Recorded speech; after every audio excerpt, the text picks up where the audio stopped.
Nah, ini yang pertama. Ya kan? Dari ayat pertama, Allah mencoba Abraham. Kita udah baca tadi, setelah semuanya itu Allah mencoba Abraham.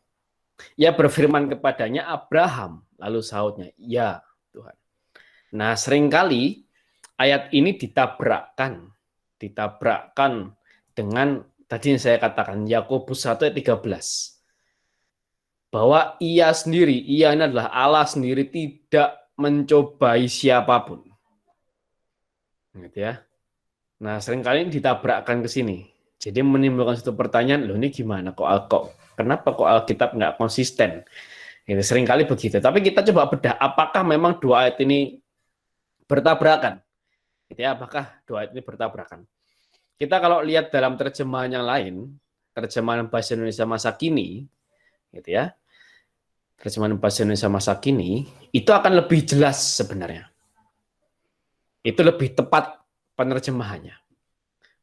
Ya, beberapa waktu kemudian Allah menguji kesetiaan Abraham. Jadi kata mencoba di Kejadian 22 ini lebih tepatnya menguji. Nah, bandingkan dengan Yakobus 1 ayat 13, terjemahan bahasa Indonesia masa kini, bahwa Tuhan itu tidak juga menggoda siapapun. Jadi kata mencobai dalam Yakobus 1 ayat 13 itu lebih tepatnya menggoda. Ya. Nah, jadi sini kita mulai lihat bedanya antara menguji dengan menggoda. Ya. Apa coba bedanya? Menggoda itu, ya, saya mulai dari menggoda dulu. Menggoda itu kayak iblis. Ya, menggoda itu kayak iblis. Jadi begini, katakanlah iblis itu tahu, oh si A ini kelemahannya itu duit, misal gitu. Dia ini mata duitan si A ini, cinta akan uang. Karena aku tahu kelemahannya ini, maka aku akan goda dia pakai uang. Nah, itu menggoda.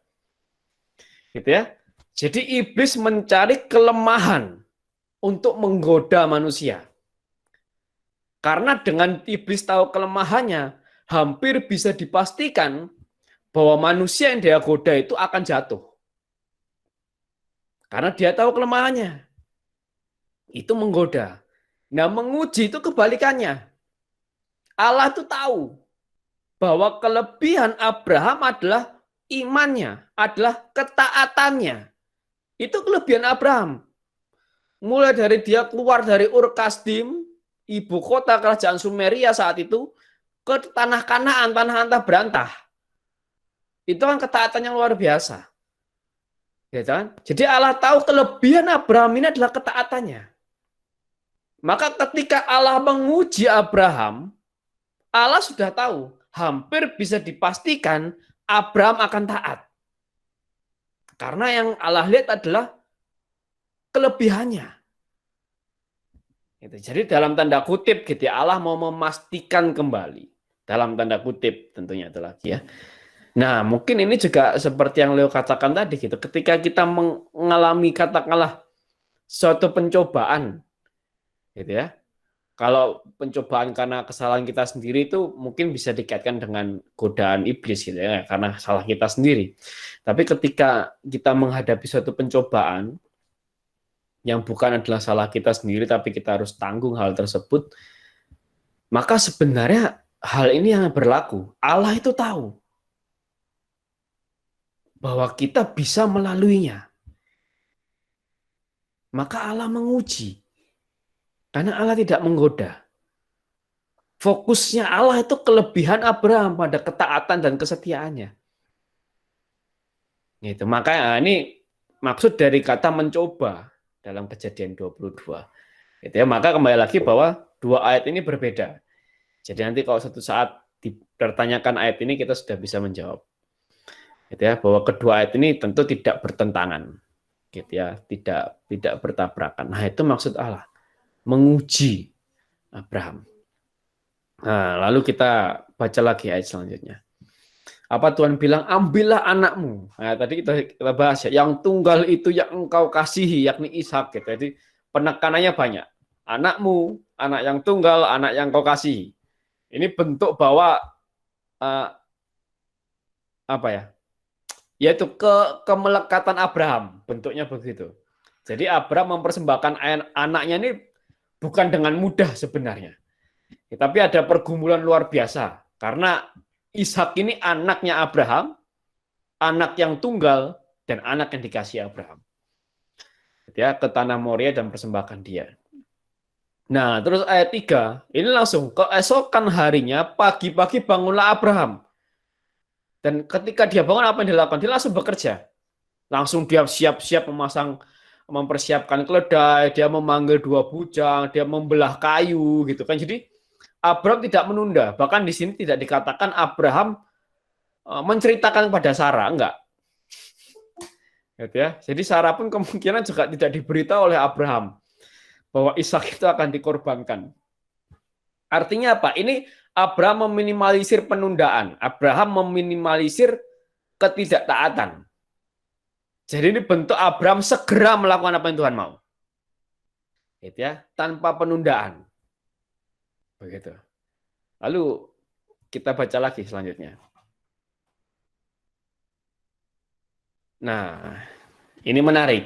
Ketika Abraham sudah sampai di sana, Abraham bilang ke bujangnya, tinggallah kamu di sini dengan keledai ini.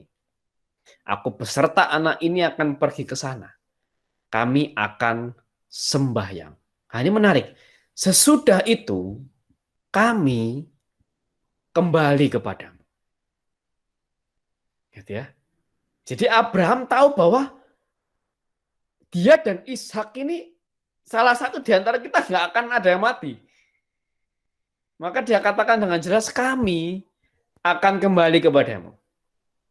Dan kata kembali, ini kemungkinan dia berharap atau dia yakin bahwa Tuhan akan menghidupkan kembali Ishak. Itu dalam Ibrani 11 ayat 19. Jadi dia yakin bahwa Tuhan akan menghidupkan kembali Ishak, sekalipun Ishak sudah dibunuh sama Abraham. Jadi kalau kita baca ayat-ayat selanjutnya, Abraham itu tidak segan-segan. Sudah menyiapkan pisau. Gitu. Jadi bukan menunggu firman Tuhan, enggak, tapi sudah menyiapkan pisau untuk dipersembahkan. Itu bentuk bahwa kira-kira Abraham ini yakin, dia berharap, dia yakin bahwa Tuhan akan menghidupkan kembali Ishak. Nah, ternyata enggak cuma itu. Nah, ini menarik nih. Dan dia tidak dapat mengungkapkannya dengan baik kepada orang-orang yang tidak mengenal keputusan ilahi. Jadi menurut saya tafsiran ini menarik. Gitu ya. Karena apa? Coba kalau kita bayangkan gitu ya, Abraham ngomong ke bujangnya, kamu tinggal di sini, gitu ya, aku sama Ishak akan pergi ke sana, Tuhan bilang akan mempersembahkan anak ini. Tapi aku percaya anak ini nggak akan mati.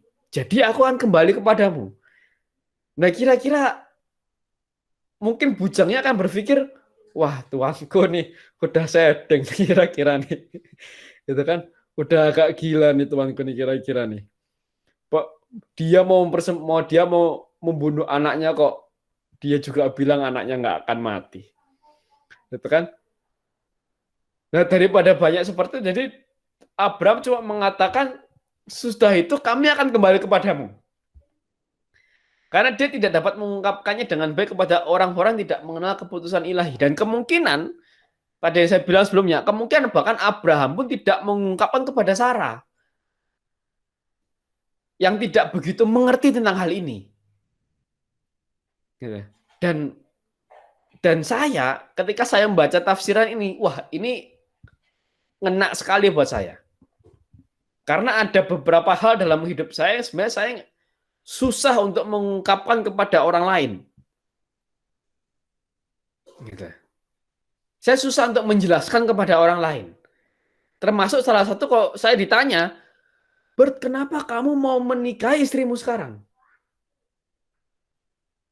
Dasarnya apa? Kamu mau menikahi dia? Saya bukan nggak bisa menjelaskan. Tapi saya tahu penjelasan saya tidak akan mudah diterima sama orang lain. Masalahnya itu. Jadi saya ngerti banget apa yang dirasakan Abraham. Ketika Abraham ngomong ke bujangnya ini. Dia cuma sekedar ngomong, sudah itu kami akan kembali kepadamu. Dia nggak jelasin banyak. Dan itu juga hal yang sama ketika orang tanya ke saya, "Kenapa kamu apa dasarmu mau menikah sama istrimu sekarang?" Jawaban saya kepada orang-orang yang nggak terlalu kenal sama saya akan jawab normatif. Ya, namanya sudah cocok gitu ya. Sudah saling kenal, sudah yakin gitu ya. Sudah saling memahami gitu ya. Kalau sudah saling yakin ya kenapa ditunda lagi? Nah, kira-kira jawaban saya kepada orang-orang yang tidak mengerti keputusan ilahi saya akan begitu. Normatif jawabannya. Gitu. Tapi kalau saya cerita kepada orang-orang yang kenal saya seperti apa, orang-orang yang kenal keputusan ilahi, maka saya akan cerita secara lebih detail. Ya, bahwa ini kehendak Tuhan. Wah, ini kan hal yang tidak mudah dipahami sebenarnya sama orang. Ketika saya ngomong begitu, ini kehendak Tuhan, ini yang Tuhan mau. Gitu ya, saya dapat Tuhan berkata demikian sama saya. Ini kan hal yang nggak mudah dipahami sama orang awam, sama orang yang tidak mengenal keputusan ilahi, begitu. Saya akan mengatakan apa adanya, tapi bagi orang-orang yang tidak mengenal keputusan ilahi, maka saya akan menjawab secara normatif. Nah, ini kira-kira saya coba menyelamnya apa yang Abraham rasakan ketika Abraham ngomong ke bujang itu kira-kira begitu. Seandainya bujang ini mengerti Abraham seperti apa, gitu ya, mungkin Abraham akan menceritakan kenapa dia menceritakan detailnya. Oh, Tuhan berkata demikian, akan mengorbankan anak ini si Ishak ini gitu. Mungkin Abraham akan secara detail. Nah, itu tentang ayat kelima. Jadi wah ini luar biasa nih. Gitu. Next. Ya, ayat ke-9 kita baca. Ini tensinya mulai naik.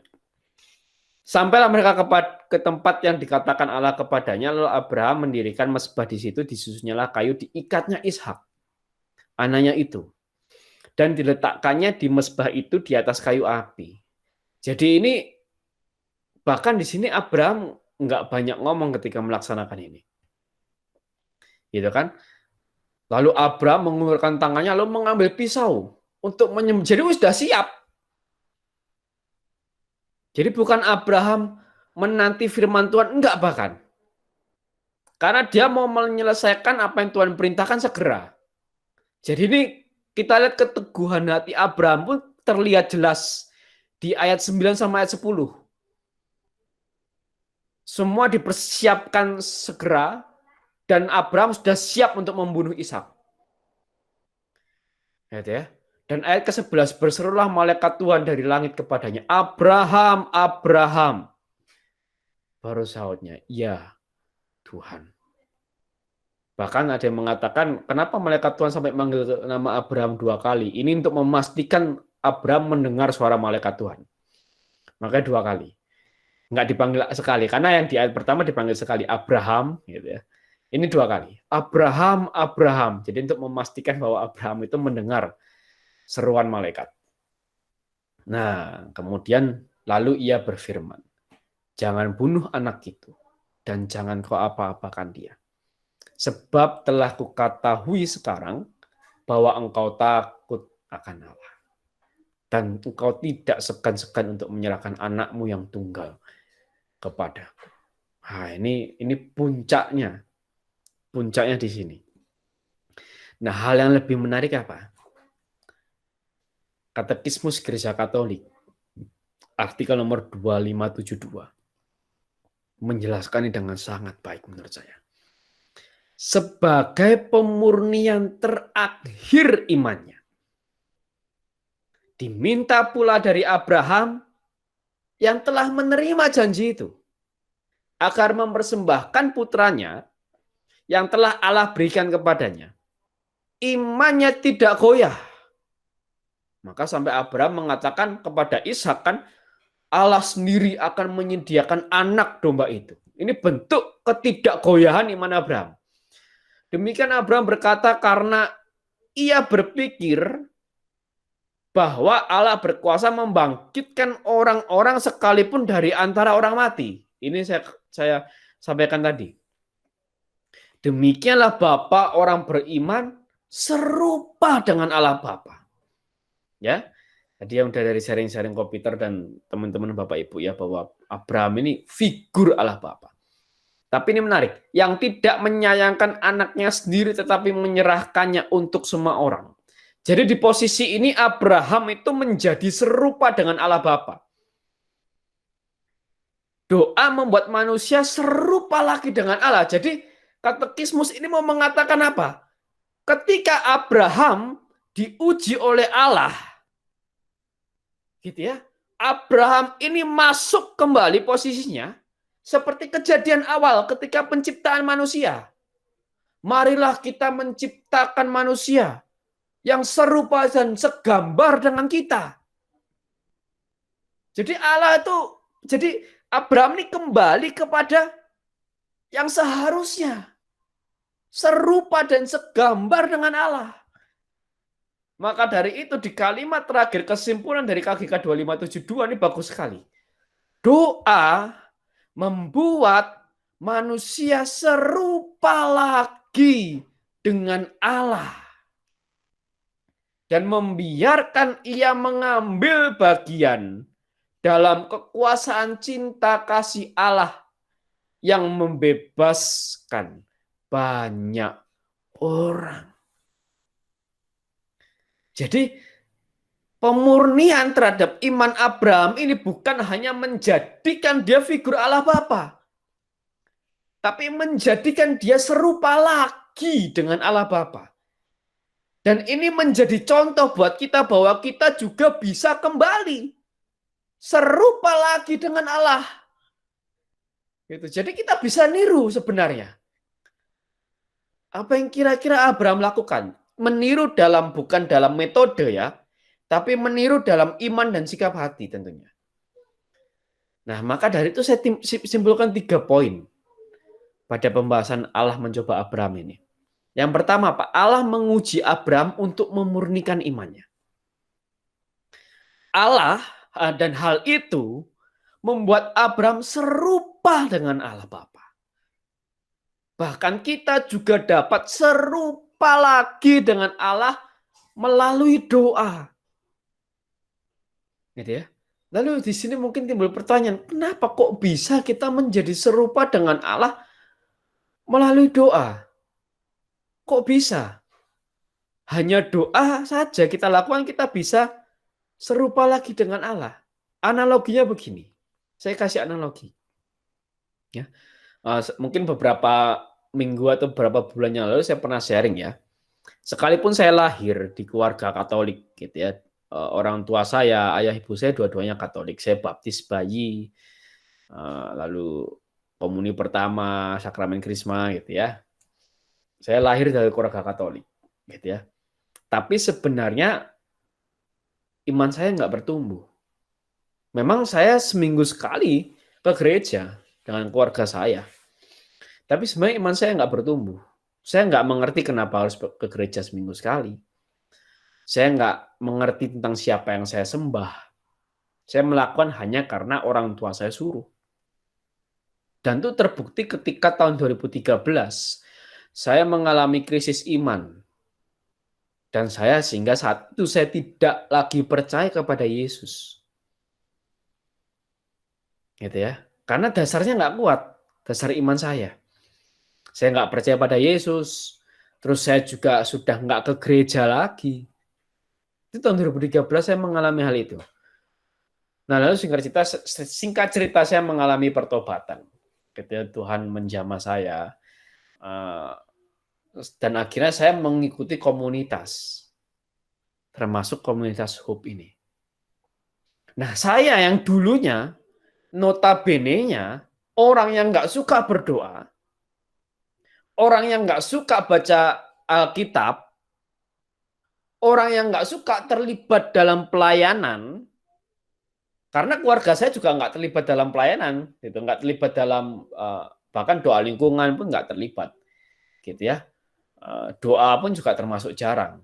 Baca kitab suci apalagi hampir nggak pernah, cuma di gereja, gitu ya. Jadi saya yang notabene-nya begitu.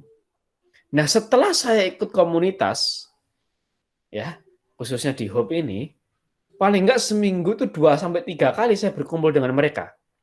untuk doa, untuk baca kitab suci, untuk mendengarkan pengajaran orang tentang kitab suci, untuk terlibat dalam pelayanan itu seminggu 2 sampai 3 kali mungkin. Nah, karena saya terbiasa dengan mereka, bahkan akhirnya teman-teman dekat saya siapa ya? Teman-teman dekat saya di komunitas Hope. Bukan lagi di kampus, bukan lagi di pekerjaan gitu, di komunitas. Gitu ya. Terjalin relasi, bergaul gitu. Akhirnya apa? Saya yang notabene-nya tidak suka berdoa, nggak suka baca kitab suci, nggak suka terlibat dalam pelayanan gerejawi, karena saya bergaul dengan mereka yang suka doa, suka baca kitab suci, dan suka terlibat dalam pelayanan gerejawi. Akhirnya apa? Saya menjadi seperti mereka. Saya serupa dengan komunitas ini. Menyukai doa, mencintai kitab suci, menyukai terlibat dalam pelayanan gerejawi. Karena apa? Ada relasi yang dibangun. Seminggu 2 sampai 3 kali kita berkumpul. Nah, kira-kira analogi doa juga begitu. Ketika kita rutin untuk berdoa, komit untuk berdoa, gitu, konsisten untuk berdoa, maka artinya kita menjalin relasi dengan Allah. Ketika kita menjalin relasi dengan Allah, maka hal yang sama terjadi. Cepat atau lambat kita akan serupa lagi dengan Allah. Makanya ketika orang yang sudah terbiasa setiap hari berdoa, lalu tiba-tiba dia tidak berdoa, pasti ada yang hilang, something missing. Karena seakan bagian Allah dalam hidup kita nggak kita ambil di hari itu, ketika kita tidak berdoa. Nah, maka dari ini gereja melalui saya mengajak teman-teman Bapak Ibu untuk yuk kita mulai doa. Mungkin bagi kita yang kurang konsisten dalam doa ya, malam hari ini kita diajak untuk yuk kita mulai untuk bangun relasi dengan Tuhan melalui doa. Supaya apa? Kita serupa lagi dengan Allah. Bukan hanya karakter, tapi dalam sisi kebahagiaan. Kalau kita baca katekismus juga dikatakan hal yang sama. Allah itu bahagia dengan dirinya sendiri sebenarnya. Dan Allah mau kita manusia terlibat dalam kebahagiaan itu. Itulah Allah. Dengan apa? Menjadi serupa lagi dengan Allah. Secitra, segambar dengan Allah seperti Allah menciptakan manusia yang awal. Nah itu. Caranya gampang. Melalui doa. Ini luar biasa. Ternyata cara yang mudah seperti ini itu impact-nya besar. Mengembalikan kita kepada maksud awal. Nah, itu tentang Allah mencoba Abraham, ya, 3 poin ini.